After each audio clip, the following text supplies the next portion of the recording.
بعثت عمومی کا آغاز آپ نے کیا کیا؟ یہ بھی صلح حدیبیہ کے فوراً بعد سن 6 ذی قعدہ صلح حدیبیہ ہے، سن 6 ہی کے آخر میں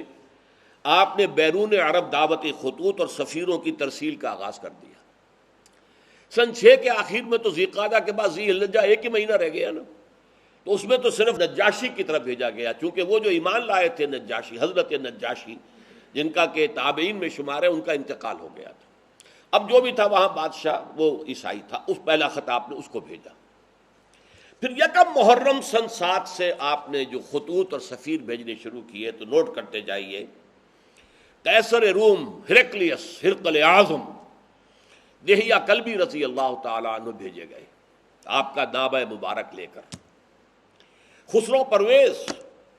اس کی طرف عبداللہ ابن حذافہ سہمی رضی اللہ تعالیٰ عنہ یہ بھیجے گئے خط لے کر۔ مقوقس شاہ مصر،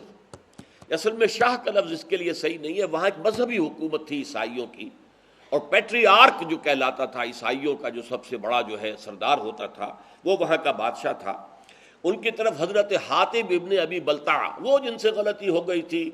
فتح مکہ سے پہلے کہ انہوں نے خط لکھ دیا تھا اپنے عزیزوں کی جان بخشی کے خیال سے، اور وہ مکے والوں کو اطلاع دے دی تھی، حضور نے خفیہ رکھا ہوا تھا اپنے مکے کی طرف جانے کو، لیکن انہوں نے اطلاع دیتی تھی وہ، لیکن ان کے بارے میں آپ کو معلوم ہے حضور نے فرما دیا تھا کہ یہ جو حاتب ابن بلتع ہے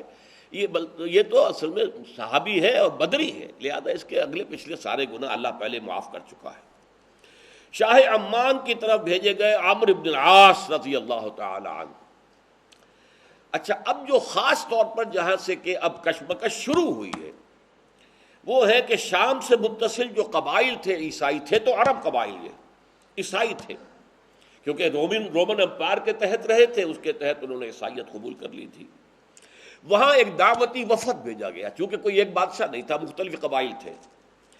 15 افراد جو ہے اس میں شہید کر دیے گئے، صرف کعب بن عبیر غفاری بچ کر آئے ہیں وہاں سے، باقی وہ شہید کر دیے گئے۔ اب یہ چونکہ سلطنت روما کے تحت تھے، تو گویا کہ اب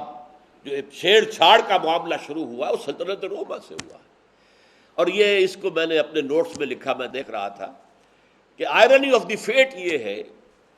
کہ وہ رومی عیسائی جن کی شکست پر مسلمان بہت دل شکستہ ہوئے تھے، دل گرفتہ ہوئے تھے، جبکہ ایرانیوں نے شکست فاش دی تھی ہرقلیس کو، اور جن کی فتح جب ہوئی ہے یوم بدر کے وقت ہی ہوئی ہے، تو مسلمانوں نے جشن منایا تھا، اس لیے کہ ظاہر بات ہے کہ ایرانی آتش پرست تھے، مشرکوں سے قرب رکھتے تھے، اور یہ عیسائی تھے حضرت عیسیٰ کے ماننے والے، تو مسلمانوں سے قرب رکھتے تھے۔ تو بدقسمتی جس کو میں کہہ رہا ہوں، اگرچہ یہ لفظ ہمیں استعمال نہیں کرنا چاہیے، ہر چیز اللہ تعالیٰ کی حکمت کے تحت ہوتی ہے، البتہ آئرنی آف فیٹ جو ہے وہ لفظ مناسب ہے اس کے لیے کہ پہلا تصادم جو ہوا حضور کا صلی اللہ علیہ وسلم وہ ہرقلیس کے ساتھ ہوا کہ 15 صحابہ شہید کر دیے ان قبائل نے کہ جو اس کے تابع تھے، اور خاص طور پر رئیس بصرہ شرحبیل بن عمرو غسانی، یہ بھی عرب تھا لیکن یہ بھی عیسائی تھا، باج گزار تھا، یہ بادشاہ کی شکل میں تھا، اور یہ باج گزار تھا رومی جو ایمپرر تھا اس کا۔ اس کی طرف بھیجے گئے تھے ایلچی کی حیثیت سے حارث ابن عمیر رضی اللہ تعالی عنہ، حارث ابن عمیر ازدی، اس نے ان کو بھی شہید کر دیا۔ گویا کہ آپ کے 16 سفیر جو ہے ان علاقوں میں شہید کر دیے گئے کہ جن علاقوں میں عیسائی آباد تھے، اور نمبر 2 یہ کہ جو ہرقل کے تابع تھے۔ یہ صورتحال ہوئی جس پر کہ پہلا رد عمل حضور کی طرف سے ہوا غزوہ موتا۔ اسے غزوہ کہتے ہیں، اگرچہ عام طور پر خیال یہ کہ غزوہ اسی کو کہتے ہیں جس میں حضور بھی شریک ہوئے ہوں، حضور اس میں شریک نہیں ہوئے، لیکن ظاہر بات ہے سفیر کا جو قتل ہوتا ہے وہ اعلان جنگ ہوتا ہے۔ اب گویا کہ شام کے ان عیسائیوں کی طرف سے اعلان جنگ ہو گیا، تو حضور نے ایک لشکر تیار کیا 3000 افراد پر مشتمل صحابہ کرام کا، اور اس میں گویا کہ آپ کو پہلے سے معلوم تھا کہ کیا حالات پیش آئیں گے۔ آپ نے 3 جو ہے سپہ سالاروں کا اعلان کر دیا کہ پہلے زید ابن حارثہ ہوں گے رضی اللہ تعالی عنہ، اگر وہ شہید ہو جائیں تو جعفر ابن ابی طالب جو حضور کے چچا زاد بھائی ہیں، حضرت علی کے بڑے بھائی جعفر ابن ابی طالب، اور اگر وہ بھی شہید ہو جائیں تو عبداللہ ابن رواحہ، یہ انصاری ہے رضی اللہ تعالی عنہ۔ یہ 3 کا آپ نے نام لے کر تعین کر دیا۔ اب وہاں کیا ہوا، جب یہ 3000 کا لشکر جو ہے یہ حدود شام میں داخل ہوا تو معلوم ہوا کہ وہاں تو تیار ہے ایک لشکر 1,00,000 یا 2,00,000 پر، زیادہ روایات 2,00,000 کی، مقابلے کے لیے تیار ہے۔ اب انہوں نے مشورہ کیا کہ یہ ہم 3,000 ہیں، وہ 2,00,000 ہیں، فرض کیجئے 1,00,000 بھی ہوں تو کہاں 3,000 کہاں 1,00,000، کہاں 3,000 کہاں 2,00,000۔ لیکن سب لوگوں کا کہنا یہ تھا، حضرت زید بن حارثہ نے جب مشاورت منعقد کی کہ ہمیں تو شہادت چاہیے، ہمیں فتح شکست سے کوئی غرض ہی نہیں، فیصلہ وہ مقابلہ کریں گے۔ لیکن مقابلہ تو کیا، بہرحال آخر کچھ نہ کچھ تو دنیا میں ریشو پروپورشن کا معاملہ ہوتا ہے نا، طاقت کا عدم توازن، لہذا وہاں صورتحال بہت مخدوش ہو گئی۔ حضرت زید بن حارثہ شہید ہو گئے، حضور نے مدینے میں اعلان کر دیا زید شہید ہو گئے، اب کمان سنبھال لی ہے جعفر ابن ابی طالب نے، وہ بھی شہید ہو گئے، حضور نے اس کا بھی اعلان کر دیا۔ پھر اس کے بعد عبداللہ ابن رواحہ وہ بھی شہید ہو گئے، جن 3 کا نام حضور نے لیا تھا تینوں شہید ہو گئے۔ اب حضرت خالد ابن ولید نے، یہ میں کہنا بھول گیا کہ صلح حدیبیہ کے بعد جو اندرون ملک عرب حضور کی دعوتی سرگرمیاں ایک دم تیز ہو گئی تھی، اس کا نتیجہ یہ تھا کہ خالد ابن ولید جو غزوہ احد میں عارضی شکست کے ذمہ دار تھے، اور عامر ابن العاص جو سفیر بن کر گئے تھے قریش کے اور گئے تھے نجاشی کے پاس کہ ہمارے بغوڑے یہ آ گئے ہیں مسلمان یہاں پر، یہ ہمارے غلام ہیں، انہیں واپس کرو، یہ دونوں ایمان لے آئے اسی دوران میں، فتح مکہ سے پہلے۔ اور حضور نے فرمایا صحابہ سے کہ مکے نے اپنے جگر گوشے تمہارے قدموں میں ڈال دیے ہیں، یعنی یہ کوئی معمولی آدمی نہیں ہے، خالد ابن ولید کوئی معمولی انسان نہیں ہے، عمرو ابن العاص کوئی معمولی آدمی نہیں ہے، مکے نے اپنے جگر گوشے جو ہے وہ تمہارے قدموں میں ڈال دیے۔ تو حضرت خالد ابن ولید رضی اللہ تعالی عنہ اب میدان میں آئے، انہوں نے خود کمان سنبھالی اور بڑی حکمت عملی سے لشکر کو بچا کر نکال کر لے آئے۔ اس میں صرف یہ ہے کہ 12 مسلمان شہید ہوئے، باقی لشکر بچ کر نکل آیا، یہ بہت بڑی کامیابی تھی۔ لیکن جب یہ لشکر واپس مدینے پہنچا، مدینے والوں نے مٹی پھینکنی شروع کر دی، بھگوڑے ہیں، یہ میدان سے بھاگ کر آئے ہیں۔ حضور نے فرمایا نہیں، یہ بھگوڑے نہیں ہیں، یہ تو آئے ہیں الی فئۃ، یہ اپنی بڑی جماعت کے پاس آئے ہیں تاکہ یہاں سے مزید کمک لے کر پھر جائیں۔ تو اس حوالے سے حضور نے فرمایا کہ نہیں، کو بھگوڑے مت کہو۔ تو یہ غزوہ مؤتہ ہوا، اگرچہ جرم کی سزا تو نہیں دی جا سکی، لیکن یہ بات کہ محمد رسول اللہ کے آدمی 3,000 ہو کر وہ 2,00,000 کے لشکر سے ٹکرا گئے، اس نے ایک بہت رعب قائم کر دیا پورے علاقے پر، ہلا دیا اس پورے علاقے کو کہ یہ طاقت کیسی ہے ان کے اندر۔ منحصر مرنے پہ ہو جس کی امید، نا امیدی ان کی دیکھا چاہیے، جس کی امید مرنے سے منسلک ہو جائے، مرنا سب سے بڑی کامیابی ہے، شہادت فی سبیل اللہ، تو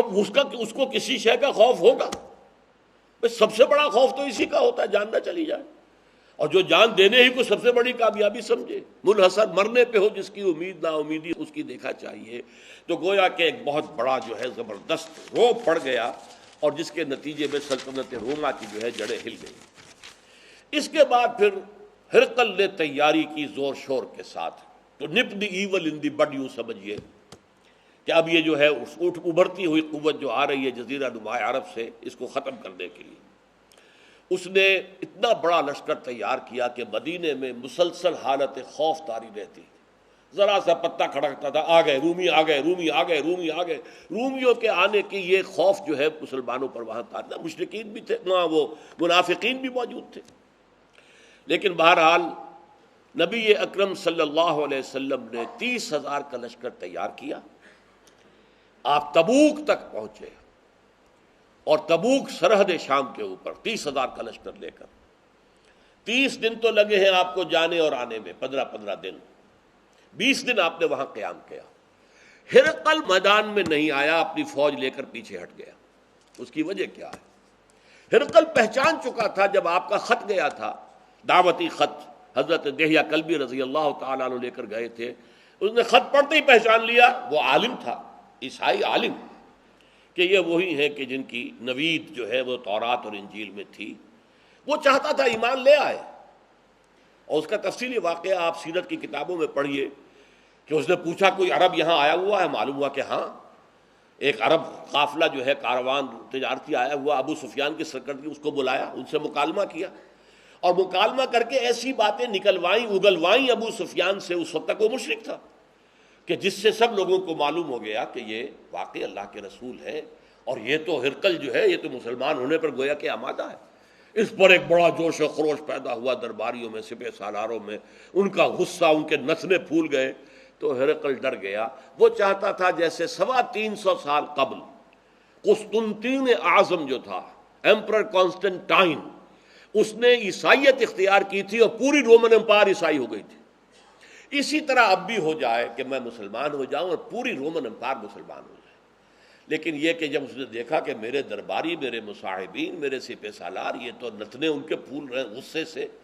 تو وہ اپنی وہ جو بیڑیاں پڑی ہوئی تھی سلطنت کی، بادشاہت کی، انہی میں بندھا رہ گیا اور اس نے انکار کر دیا۔ پہچان چکا تھا، اس نے ساری تیاری اس اعتبار سے کی تھی کہ اس کا خیال تھا کہ جیسے غزوہ موتا میں حضور نہیں آئے تھے، مسلمانوں کا لشکر تھا، اس طرح شاید اب بھی محمد نہ آئے صلی اللہ علیہ وسلم۔ جب اس نے دیکھا محمد خود آئے ہیں صلی اللہ علیہ وسلم، اس کو پہچان چکا تھا کہ یہ اللہ کے رسول ہیں، لہذا وہ پیچھے ہٹنے میں عافیت سمجھی۔ چونکہ یہ ایک بڑا محاورہ ہے غالباً انجیل کے اندر ہے کہ وہ جیسے کہ چھری اگر تربوز یا خربوزے پہ پڑتی ہے تب بھی خربوزہ کٹتا ہے، اور اگر خربوزہ چھری پر گرے گا تب بھی خربوزہ ہی کٹے گا۔ اس طریقے سے چھری کا تو نقصان نہیں ہوگا، اللہ کا رسول جس سے ٹکرائے اس کے لیے شکست لازم ہے، اس لیے وہ پیچھے ہٹ گیا۔ حضور وہاں 20 دن قیام کر کے واپس تشریف لے آئے۔